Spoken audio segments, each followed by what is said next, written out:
I'm going to show you the new Google Forms today. Google Forms has a little different look to it.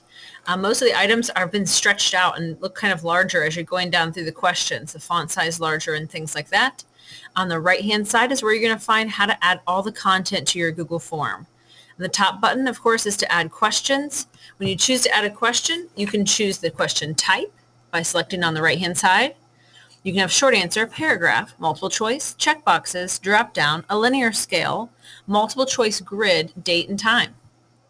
Remember that if you're trying to do an automatic grading assessment that comes with Flubaroo, using that script or add-on, you can use Flubaroo to help you grade multiple choice, checkbox, and drop down questions only. After adding your question, you put your options down through and you can set your question up to be required or not. You can also duplicate the question if it's the same format each time. You can trash the question if you want to start over again and you're not want to use that question. I'm going to go down to some questions I've already created here. What is your favorite food for Thanksgiving Day was a question that uses multiple choice. Those options are here. The next question, what is your favorite kind of pie for Thanksgiving Day? My options here are from a drop-down menu. If you see boxes in front of your questions, this means that you have the option to choose more than one right answer. You can actually select all of them. This is checkboxes. Next one goes back to another multiple choice question and another drop-down menu. You can also insert video. This is a YouTube video that's taken from the web. I enter the URL for the video, copy and paste that in, and now I have a video embedded in my Google form, as well as including images. The question you see here is also a multiple choice question. At the top of the page, you'll see questions and responses. So it's right away you can see those live responses coming through for you. So as people are filling out the form, you can actually see these answers populating as they come through. I had 13 people take this quiz or this Thanksgiving Fun form. I have 13 submissions and I can see all the results located here. So these can come up and use them as a teaching tool as you are pulling up, whether it's assessment or whether you just want to gather some data from students to use for an assignment for them. If you're teaching math, doing any kinds of fractions, or you're doing any kind of percentages, you can use forms to pull up data to the students to use and answer questions about these responses.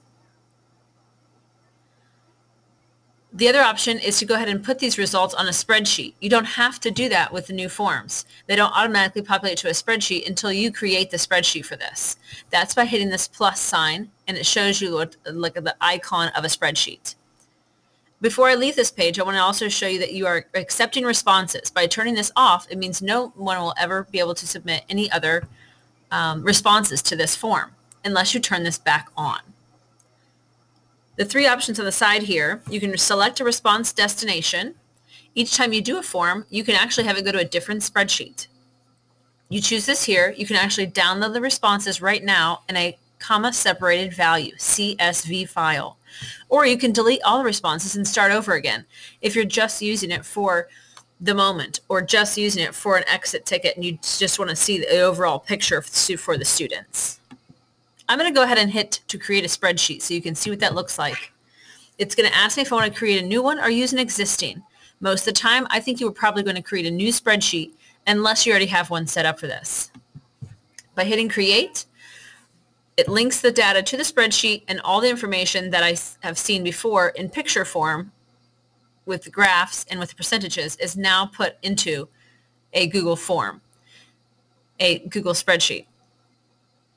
This is where you can use add-ons such as Flubaroo to actually grade your assessment. Flubaroo is an add-on that you would add, and it walks you through the steps to choose correct answers so you can actually have it grade for you as long as you're choosing checkboxes, drop-down, or multiple choice questions. I'm going to go back over to the form itself. Here are my questions again, all listed down through here. I want to show you a couple tools at the top. One is your color palette, where you can choose the design background color or an image. Next, you can preview it. Previewing it means you're pulling it up as if the viewer would actually see this.